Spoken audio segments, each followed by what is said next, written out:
We're going to be studying encounters with Jesus in a series that we're calling Face to Face with the Glory that Transforms. What Paul said to the Corinthian church was that when we behold the glory of the Lord and see in Him the ideal of what we should strive to become, that His glory is mirrored by us and transforms us and changes us little by little over a process of time into the likeness of Christ Himself, which is what God's goal for each and every one of us is. And so what we're doing is we're looking at examples or situations where individuals in the Gospels encountered Jesus face to face and trying to look at their story through their eyes and see what they saw when they looked into the face of Jesus and then see how it changed them. And the hope is that we will catch a glimpse of the glory that they beheld, and as we see Him through their eyes, we're going to be transformed ourselves. So that's what we're after. That's what we're doing. And this morning, we're going to be looking in John, the first chapter. If you want to follow along there, I'll be putting the text up on the screen. But by way of introducing all of that, I want to say that a little story about our family situation here. I guess it was a week ago Friday. I was getting ready to go to Arkansas for a weekend preaching trip. And Janice was rushing around the house, getting ready to take Joshua to school and go on off to the office. There was just one problem. She couldn't find her car key. And so she's scrambling around, and Joshua's scrambling around. And I start to scramble around, though I'm not scrambling that hard, not looking that, because I never am the one in our family to find anything. I'm the guy who loses things.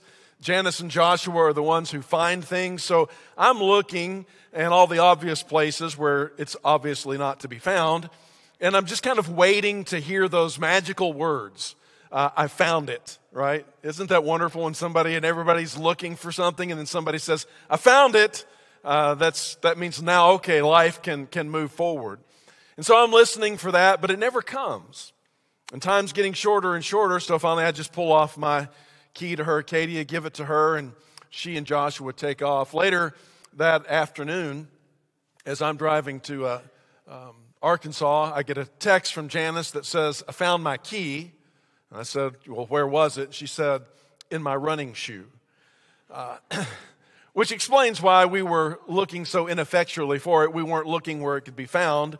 Who thinks to look for a car key in a running shoe? And isn't it true that the thing that you need most is so often found in a place that you least expect to find it? I mean, how many times have you found something valuable, something that you really needed, and it was in a place you didn't expect to find it, and maybe it was even in a place that you didn't want to be looking, which reminds me of a Derek Palmer story. When he and Marissa got married, the next morning they're ready to go off on their honeymoon and fly, I think, to Europe. Is it Europe? Something like that. Fly somewhere else. They don't remember. They're flying somewhere. Only problem is Derek's wallet or his license, his identification is nowhere to be found. And the realization, I think these were in an old pair of shorts that I just threw away. And they're now, I guess, maybe in the hotel dumpster. And so I don't know why he wasn't involved in the search. All I know is John and Derek's father were dumpster diving behind the hotel in Nashville looking for Derek's ID so that he could go on his honeymoon. And I don't know what exactly transpired there, but I can just sort of imagine. I don't know if it was John or Derek's dad that actually found it. But when the words, I found it, were shouted, I'm sure everybody was filled with joy. It's not the place you wanted to be looking, but when you found it, there's this sense that life's been suspended and nothing can move forward until it, whatever it is found. And it might be something small, maybe it's a password, maybe it's a remote control, but nothing that you had planned for the day or the evening is going to happen until it gets found. Or it may be something much more significant, like you're seeking purpose and meaning to your life. And until you find the key that unlocks that, you're just stuck where you are. And when we come to the pages of the New Testament, as the New Testament opens, and what we can also learn from just reading secular history, is there was a time in which there was just this great sense of something's missing. We've lost something. And we've tried everything. We've looked everywhere. We've looked into Greek philosophy, and it seemed pretty promising, and it sort of opened up some doors. But by the time that the first century rolled around, it had had its heyday, and the answers that maybe some people thought would be forthcoming from man's intellectual inquiry were at a dead end. And then there was the Jewish religion that was the greatest thing that the world had ever seen up to a point, but it had reached the point where there was something else that had to happen. The story that it began was clearly foretelling that something more and someone more was coming, and they weren't here, and we're just stuck. And then there was the Romans. They had the power, and they had what was called the Pax Romana, the peace of Rome. And it was, in a sense, a peace because they enforced order in a tyrannical sort of fashion. And while there was a little bit of a peace, it was a peace held together simply by the force of coercive power. And there was a sense throughout the world, and certainly in Judea and around Israel, that something was missing. And so there was a search, there was a longing, there was a looking for something. We haven't found it in any of these other places. And it's in that sense of longing and searching that our text today it finds its context and helps make sense.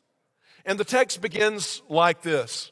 The next day, Jesus decided to go to Galilee. Now, this is right at the very beginning of his ministry. He's not well known. He's not recognized throughout the nation. And he goes to Galilee, which is sort of a remote part of Israel.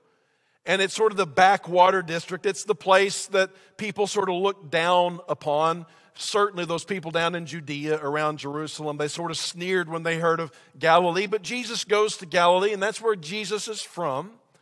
And when he goes there, he finds Philip, and he says to him, "Follow me." And if you look in the context here and in the parallels in the other Gospels, this is the early formative period of Jesus' ministry where he's calling disciples. He's a rabbi, he's a teacher, and he's forming around him a group of followers and disciples who are going to be learning from him. And one of the first ones that he finds is this guy named Philip, and he tells him, I want you to follow me. And so he becomes a disciple, a follower of Jesus. And then we're told a couple of verses later that Philip, having decided to follow Jesus, went for just a moment to find his friend Nathanael, and he said to him, "We found him." Found it, right? Found it. We've all been looking. We've looked here, we've looked there, we've looked everywhere, and nobody's been able to find him. But I'm telling you, we found him.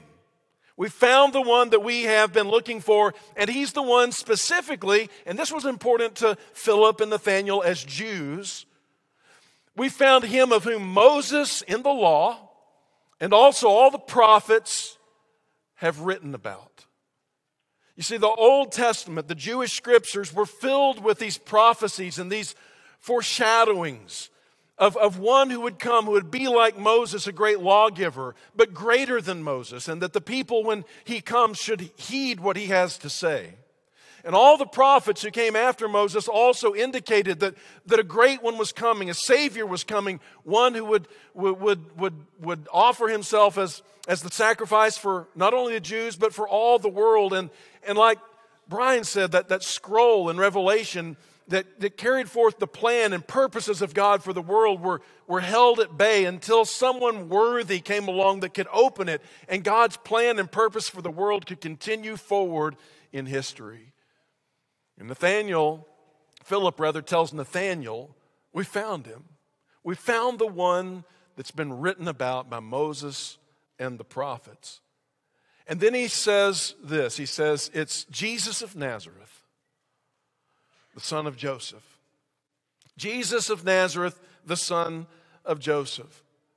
Now that doesn't mean so much to us. We hear that, Jesus of Nazareth, and that's confusing maybe to some people because they think, well, I thought Jesus was from Bethlehem. And Jesus was born in Bethlehem, but he was from Nazareth. He was born in one place, but he grew up in Nazareth. And Nazareth was in Samaria, which I've already suggested was sort of this hick region of Israel. And Nazareth, even within Samaria, was just a spot on the map. There were only a few hundred people living in this village. It was a nothing village, which maybe helps explain what happens next. He tells his friend that we've found him. We've found the one that Moses and the law is writing about, Jesus of Nazareth, the son of Joseph. And Nathanael's response was this. He said, Nazareth? Nazareth? It's like Allen Iverson, practice, It's like the most contemptuous expression you can imagine. Nazareth?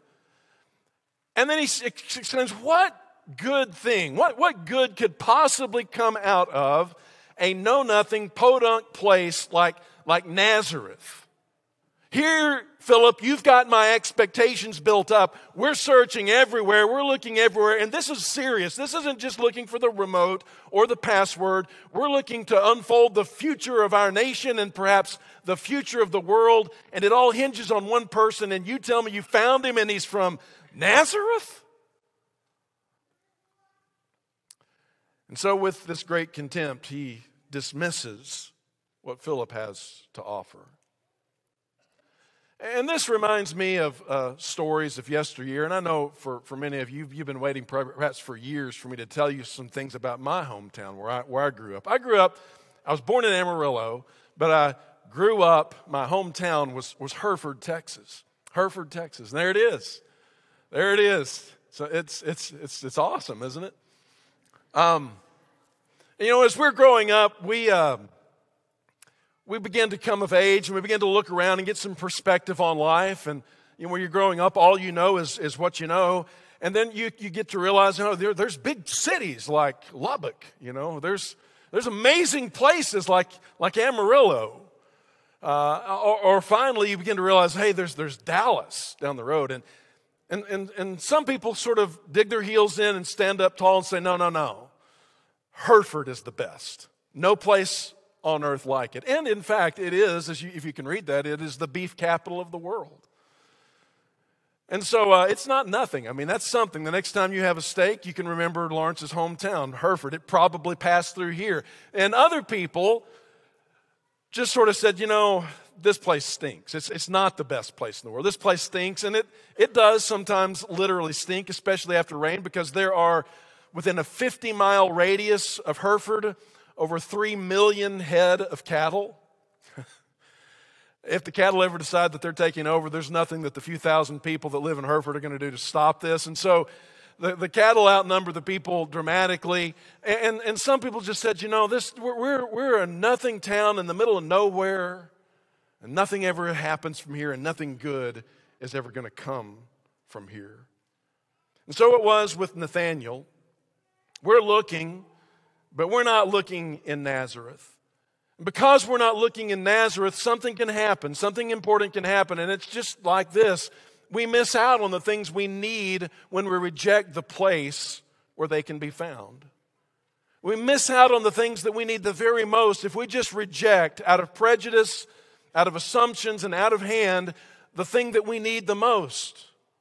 I'm not looking for the keys in the shoe, but what if the shoe is where the key is found? You got to look where it is, not where it isn't. Not the place that you want to look. You got to look at the place where it can be found. You might not want to look in the dumpster, John. You may not want to go dumpster diving. That's not where anybody wants to be. But if that's where it is, that's where you need to look. And we can miss out on what we need the most when we refuse or reject the place where it can be found. Maybe some of you this morning have had friends come to you and say, hey, I found what we're looking for. I found the answer to the big questions in life. The questions like, where did we come from? And what on earth are we here for? And what lies ahead of us? And what should we be doing in the meantime? These are the big questions that so many people ignore, and that when you Google, you just really don't find satisfying answers. And your friend maybe comes to you and says, I found it.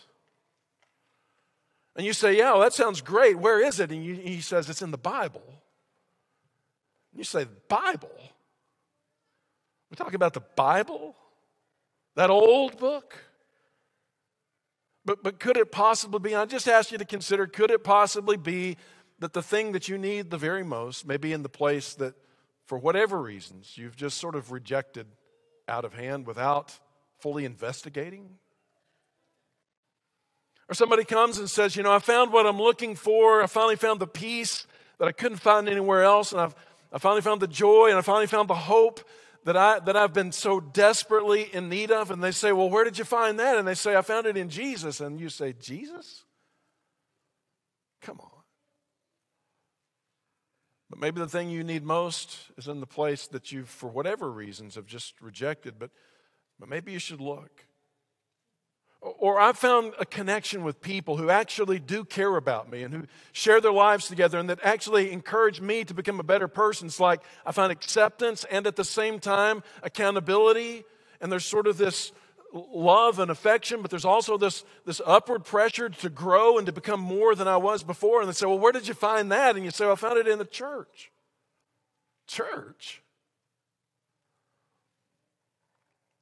Could it be? And you're here this morning, so obviously Philip's had some effect on you, Nathanael, and you've decided to check it out. And I want to just encourage that just a little bit more, because the thing that you need the very most could be found in a place that you least expected and maybe that for various reasons you've rejected. I think Nathanael probably had his reasons for saying Nazareth and sort of scoffing at the idea that the hope of the world, the Savior of the world, the hope of Israel could rise up out of a place like Nazareth. I mean, he was from Cana, we're told, later in the Gospels, which was about 3.5 miles down the road from Nazareth. And so he knew the boys from Nazareth, right? He knew some Nazarenes, and he's like, yeah, I know those guys, and salvation may come, but it ain't coming from there. And maybe you've got reasons too for rejecting the Bible or rejecting Jesus or rejecting the church. Maybe you've had some bad church experiences, or maybe you've heard a version of Jesus that somebody gave you that just was less than helpful. But maybe, again, it's worthy of taking a little bit closer look. And one thing that you might want to consider, because this is a number one reason, a large reason why so many people in our time and in our day to day are rejecting these things, that's not a good reason. And if this is the reason that you've been pushing back, I really want to encourage you to rethink about it. And it's this, it's chronological prejudice. We're living in a time, fortunately, that people are becoming less and less, I hope and I believe, prejudiced about others simply because of their skin color or their race or their culture. So we're not regionally as prejudiced perhaps as we were at one point, and that's a good thing. But there's a prejudice that remains today and perhaps is stronger than it ever was, and that is that we are the times, and we are the people, and these are the times, and any answers that anybody came up with at any time other than just right now are not even worth listening to. But what we need to recognize is that we live in, just like everybody else who's ever lived, just in a time period that's coming and it's going and it's passing away. And maybe what we should do is begin to ask the question, well, what is there that sort of remains constant over time? Is there anything that people have actually found useful and valuable and helpful in the 1st century and in the 3rd century and in the 7th century and in the 12th century and in the 18th century and in the 21st century? And people who come from all sorts of backgrounds and all sorts of cultures and every tribe and tongue and nation have also found it helpful. Something that is consistently valuable to people across time and across cultures. Maybe that's a way to determine whether something is worth paying attention to or listening to or at least giving a shot. And so don't let chronological prejudice cause you to just say out of hand, it's old and therefore outdated. Because you could just as well say, no, it stood the test of time. And therefore I need to take a look. And that's exactly, fortunately, what we do see Nathanael finally being willing to do. And so when he asks his friend, can anything good come from Nazareth? Nathanael's answer is just wonderful.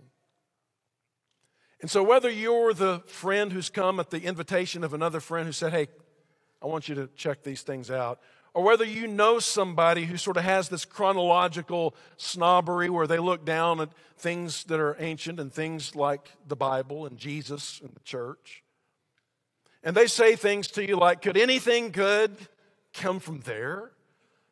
Consider the answer that Philip gave Nathanael. It's brilliant, it's wonderful, and it's something that's repeatable, that you can use, that I can use, and that's so helpful, and that I would encourage you to consider this morning.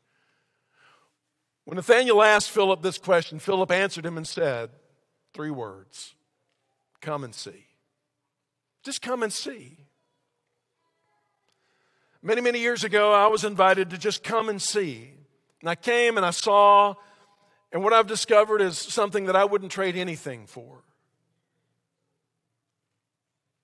And what I want for you more than anything else is for you to just come and see what Jesus can do for you and what He can do in you and what He can do through you, because I believe there's no one else who's ever lived or ever will live who will be able to do for you, in you, or through you what Jesus can do.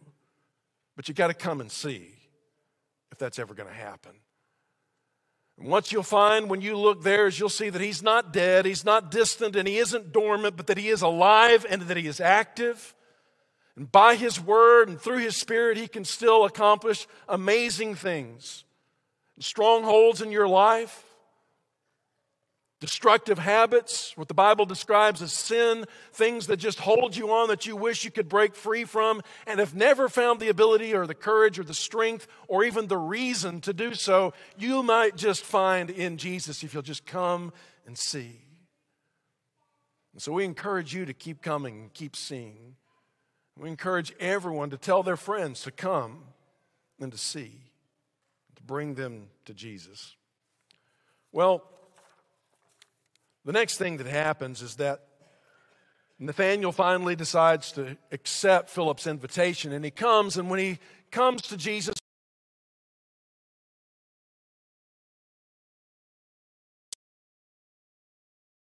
before he ever even gets there, just as they come into earshot, you can sort of imagine the scene. Jesus speaks out and He says to him, "Here truly is an Israelite in whom there is no deceit."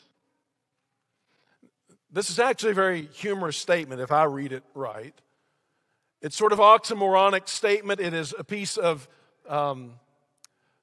Jewish humor, which Jesus can get away with because Jesus was a Jew. And what Jesus is basically saying is it's a true Israelite. And remember what I said at the introduction to the welcome this morning? That Jacob, whose name was changed to Israel, was a deceiver and a trickster. I mean, that was his brand. That was his trademark. Watch out, because he will pull one over on you in a hurry. And Jesus says, well, now, Nathanael, you're an Israelite, a true son of Israel, of Jacob, and in you there's no deceit. Which perhaps is a compliment to Nathanael, because he's saying, you just call it like it is, don't you? You just say what you think. And when you were asked to come and see me and invited to me by your friend Philip, you said, could anything good come out of Nazareth? You just speak your mind, don't you?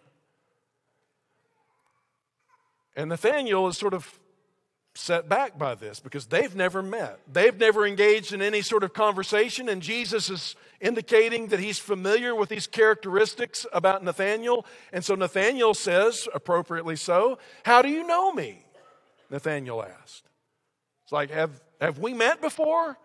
Something missing. How do you know these things about me? And it's so important and it's so significant. And here's what Jesus answers. He says, "I saw you while you were still under the fig tree before Philip called you." That just makes my mind go off with all kinds of questions. How about you? I saw you while you were still under the fig tree. Now, we're going to see in a moment that this really does get to Nathanael.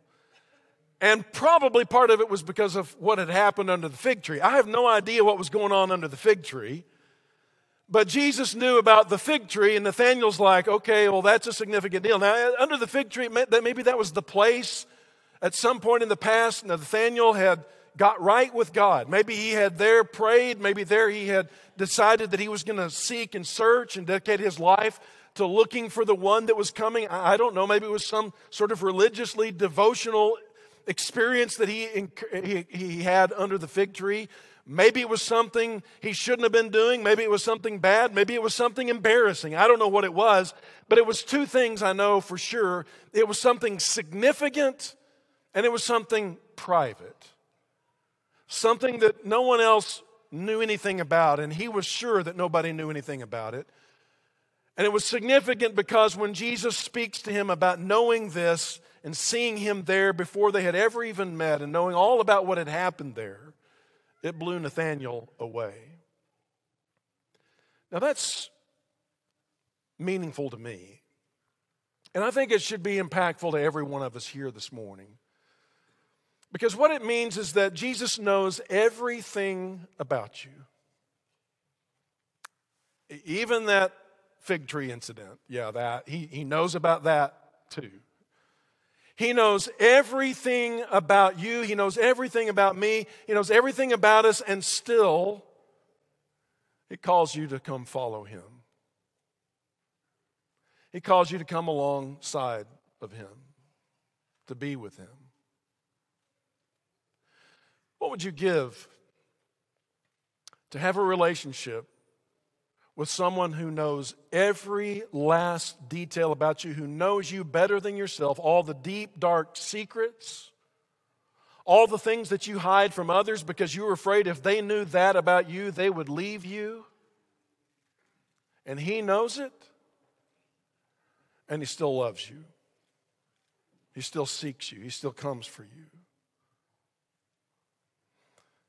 And all of this is being processed in a moment of time by Nathanael, and then Nathanael's response is perhaps not so surprising when we think of it in those terms. He says, Rabbi, teacher, you are the Son of God. You are the King of Israel. I found Him. I found it. It wasn't where I expected. It wasn't what I was looking for. I'm like Jacob at Bethel. God is in this place and I didn't know it. It's like Janice looking in her shoe.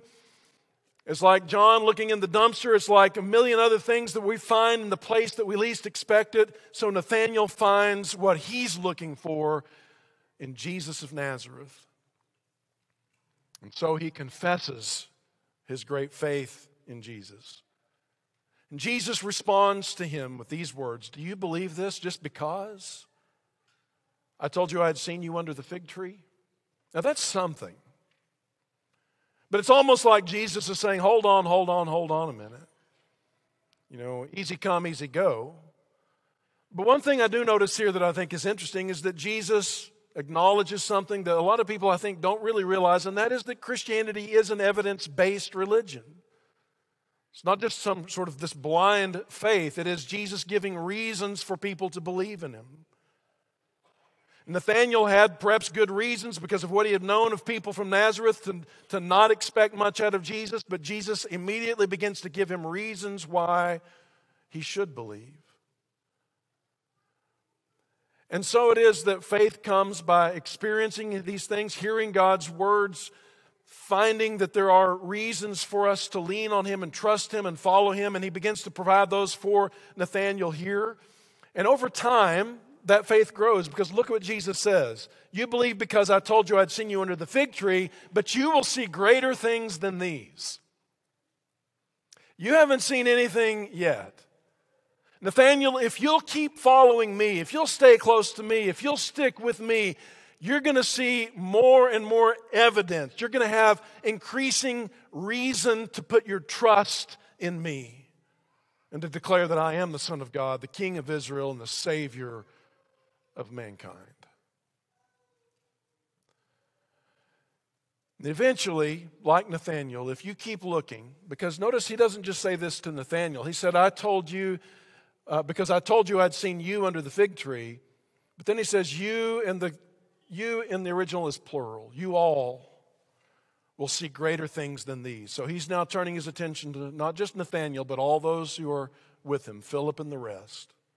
You're going to see greater things than these. And if you follow Jesus long enough and you keep looking closely enough, what you're going to see, the greater things that you're going to see, Jesus describes this way. Are you ready?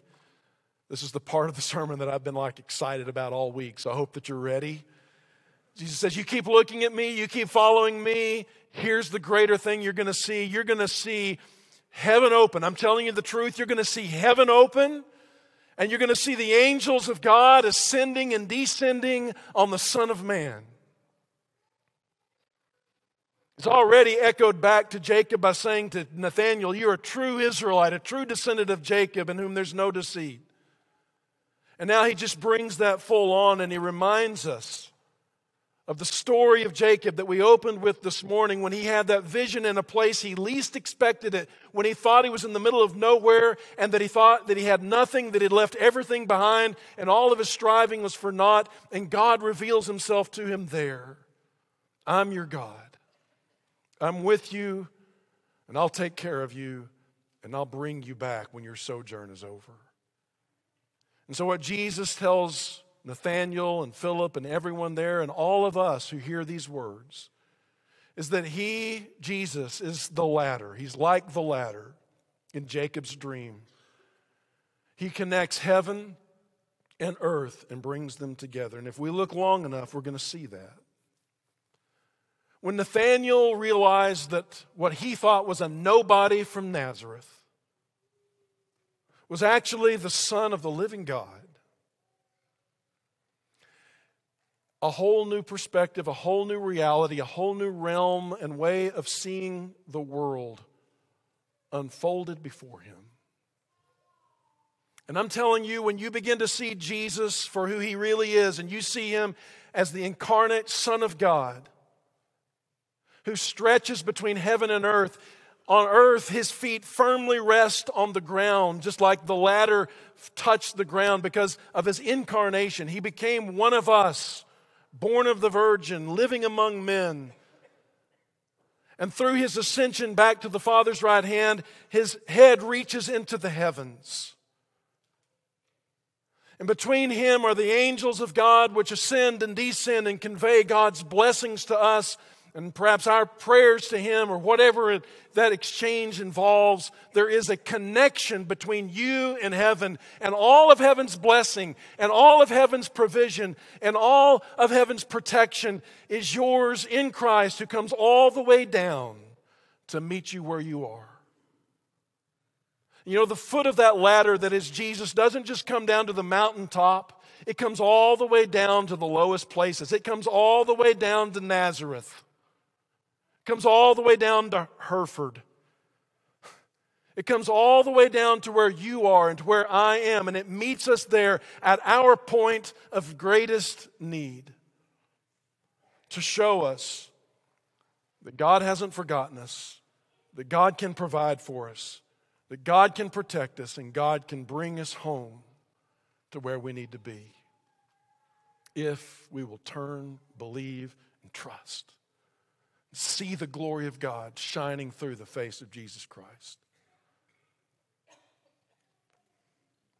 He's a ladder stretched out between heaven and earth and reaching from east to west and bringing all things together to find their connecting point in him.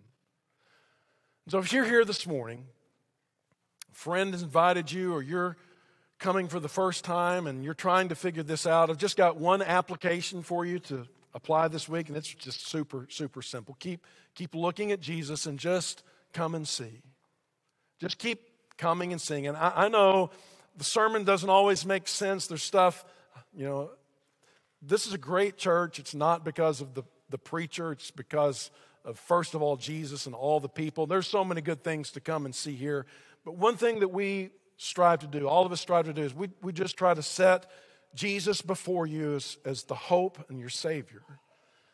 And especially between now and March, we're going to be doing that over and over and over again. We're going to just keep looking at these stories, these instances recorded by eyewitnesses or those who had thoroughly researched the account and discussed the matter with eyewitnesses and wrote down for us history of what happened when people met Jesus face to face.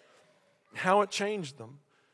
And so just come and see. Just keep coming and checking this out and see that maybe, just maybe, the thing that you've been looking for is found in a place that you least expected it.